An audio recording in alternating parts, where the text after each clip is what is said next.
കൊച്ചി നഗരത്തിലെ വെള്ളക്കെട്ടിനെ ചൊല്ലി പ്രതിപക്ഷ പ്രതിഷേധം ഇന്നും തുടരും. നഗരത്തിലെ വെള്ളക്കെട്ടിന് കാരണം കോർപ്പറേഷന്റെ അനാസ്ഥയാണെന്നാണ് കോൺഗ്രസിന്റെ ആരോപണം. എന്നാൽ പ്രതിപക്ഷം രാഷ്ട്രീയം കളിക്കുന്നുവെന്ന് മേയർ പ്രതികരിച്ചു. കൊച്ചി നഗരത്തിലെ വെള്ളക്കെട്ടുമായി ബന്ധപ്പെട്ട പ്രതിഷേധം പ്രതിപക്ഷം ശക്തമാക്കുകയാണ്. നഗരത്തിലെ വെള്ളക്കെട്ടിന് കാരണം കോർപ്പറേഷന്റെ അനാസ്ഥയാണെന്ന് ആരോപിച്ച് ഇന്നും കൊച്ചി കോർപ്പറേഷന് മുമ്പിൽ പ്രതിഷേധം തുടരും. കൗൺസിലർമാരും DCC അംഗങ്ങളും ചേർന്നാണ് സമരം കടുപ്പിക്കുന്നത്. മഴക്കാലപൂർവ്വ ശുചീകരണത്തിൽ വന്ന പാളിച്ചയാണ് ഒറ്റ മഴയിൽ തന്നെ നഗരം മുങ്ങാൻ കാരണമായതെന്നാണ് പ്രതിപക്ഷം ആരോപിക്കുന്നത്. UDF ഭരിക്കുന്ന തൃക്കാക്കര, കളമശ്ശേരി മുനിസിപ്പാലിറ്റികളിലെ വെള്ളക്കെട്ടിൽ നിന്ന് ശ്രദ്ധ തിരിക്കാനാണ് പ്രതിപക്ഷ കൗൺസിലർമാർ ശ്രമിക്കുന്നതെന്നാണ് ഭരണപക്ഷത്തിന്റെ പ്രതികരണം.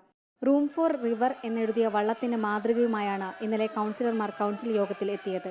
കൽവത്തി, രാമേശ്വരം, തേവര, പേരണ്ടൂർ കനാലുകൾ, മുണ്ടൻവേലി, ഇടപ്പള്ളിത്തോട് എന്നിവിടങ്ങളിലൊന്നും കാര്യക്ഷമമായല്ല ശുചീകരണം നടത്തിയതെന്നും മഴക്കാലപൂർവ്വ ശുചീകരണം നടത്തിയെന്ന് മേയർ പറഞ്ഞ കാനകളാണ് നിറഞ്ഞൊഴുകിയതെന്നും പ്രതിപക്ഷം ആരോപിക്കുന്നു. അങ്ങനെ ഒട്ടനവധി തോടുകളിലെ ക്ലീനിങ് പ്രോസസ്സ് നടക്കാനുണ്ട്. മേയർ ഇതുവരെ ഈ പറഞ്ഞ ലിസ്റ്റുകൾ പറഞ്ഞ തോടുകളിലെ കായലുകളിലെയും പണി എത്ര തീർന്നു എന്നുള്ള പറയേണ്ടതായിട്ടുണ്ട്.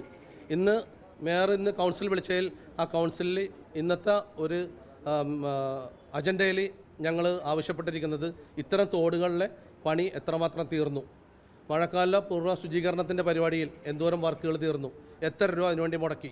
മേഘവിസ്ഫോടനമാണ് ഇത്തവണത്തെ വെള്ളക്കെട്ടിന് കാരണമെന്നും പ്രതിപക്ഷം രാഷ്ട്രീയം കളിക്കുകയാണെന്നും മേയർ പ്രതികരിക്കുന്നു. റിപ്പോർട്ടർ, കൊച്ചി.